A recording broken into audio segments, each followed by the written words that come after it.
The Amalgamated Transit Union is releasing results of a new poll showing strong support for emergency funding for public transit. Let's listen in now. Pandemic. And that is that we have done a national poll in conjunction with Probe Research. Canadians have spoken loud and clear across the nation, particularly in the GTHA, where 82% of GTA residents believe that the federal government needs to intervene and provide a stimulus plan for public transit at the tune of $5 billion. It is very, very important that Canadians across the nation, and particularly in the GTHA, have said that 91% of them believe that it is the federal government's responsibility to provide safe, reliable, and affordable transit. Today, we ask that the federal government, the provincial government, and municipal agencies and governments band together and figure out how to provide a stimulus plan for public transit. Currently, public transit is losing hundreds of millions of dollars per month in lost revenues. It is not sustainable. We know that municipalities cannot carry a deficit as part of their budgets. We know today that agencies are being starved and on the brink of collapse. We need immediate action now. We need to have governments pool together and stop passing the buck and saying that it's this government's responsibility or that government's responsibility. We need them to move today to save public transit across this nation. Similarly, we have seen that in over-the-road transit properties, that's things like Greyhound, that they have actually closed and ceased operation in Eastern Canada. We saw this in 2018 in Western Canada when Greyhound pulled out of all of their services, leaving millions of riders stranded. Our call today is for that subsidy as well. We can ill afford to not provide mobility rights for Canadians across this country. Public transit is one of the most affordable ways to move Canadians. We've seen the collapse, and we ask immediately, urgently, that governments step up and bail out public transit. We know that, for example, Mayor John Tory is very much invested in increasing public transit in the city of Toronto. So where's the frustration here? Like, we know the province is also committed to public transit. The federal government has talked about that. So everyone has said that they're invested in this, but what's the frustration for you at this moment?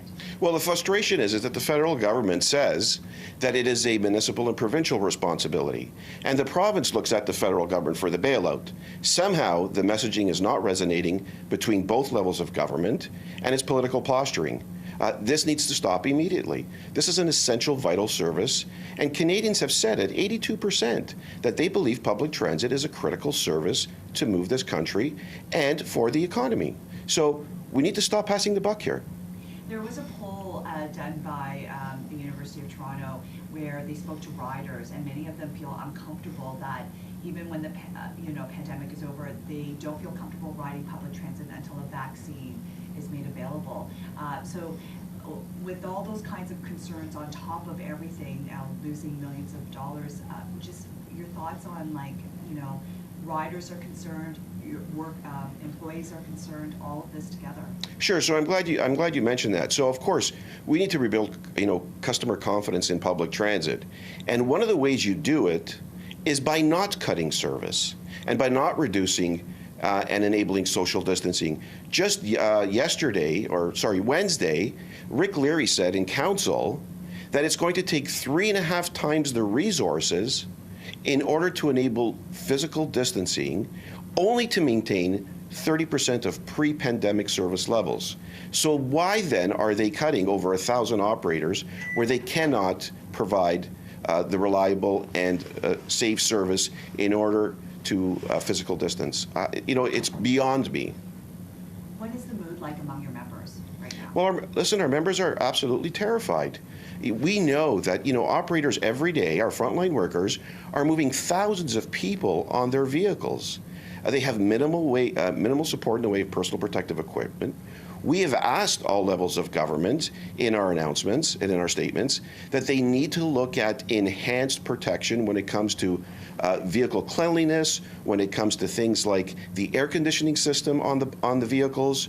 We have asked for things like electrostatic filters that have a 99.9% success rate in killing viruses. If we don't take those proactive initiatives today, we are never going to rebuild customer confidence and put people back on the buses. So with this investment, the poll shows that you're hoping for an investment of $5 billion. Where would you like to see that money go to? You touched upon some of this right now.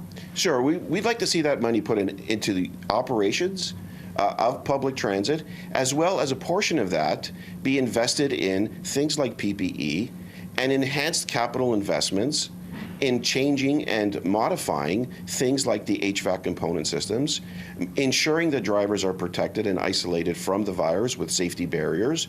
So it is a complex ask, but that ask is in line with agencies like CUDA, which is the Canadian Urban Transit Association. The Federation of Canadian Municipalities has asked for exactly the same kind of funding. They're all asking at around $400 million per month as this pandemic unfolds. So our ask is very, very similar to theirs. We haven't reinvented the wheel here. All organizations across this country realize what that investment is going to look like.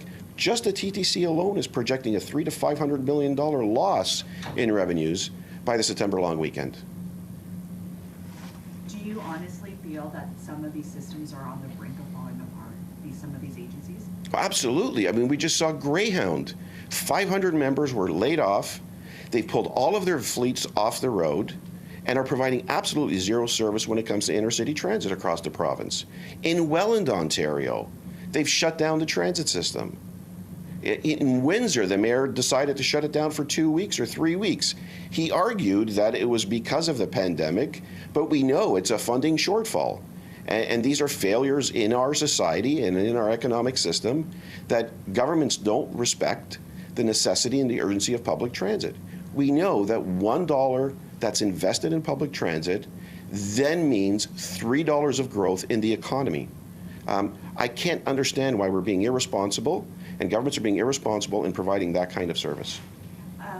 Ontario is entering the first stage of reopening again. So is that a positive sign for you and your members that slowly but surely life is getting back to normal? Well, it's an encouraging sign. It doesn't eliminate the risk of COVID-19, but in fact, it is absolutely more concerning. We know that today they announced in the City of Toronto that they were going to close down 57 kilometers of roadway so that people could get out and walk on the streets.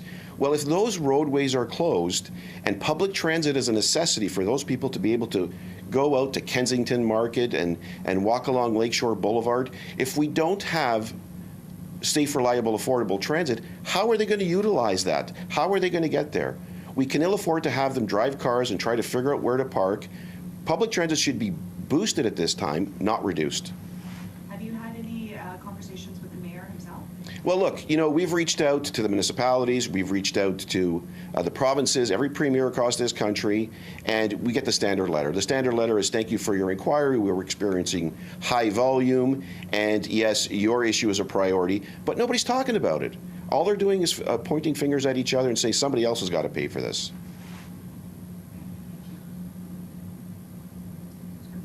Thank you. Great. All right? Thank you. Thank you.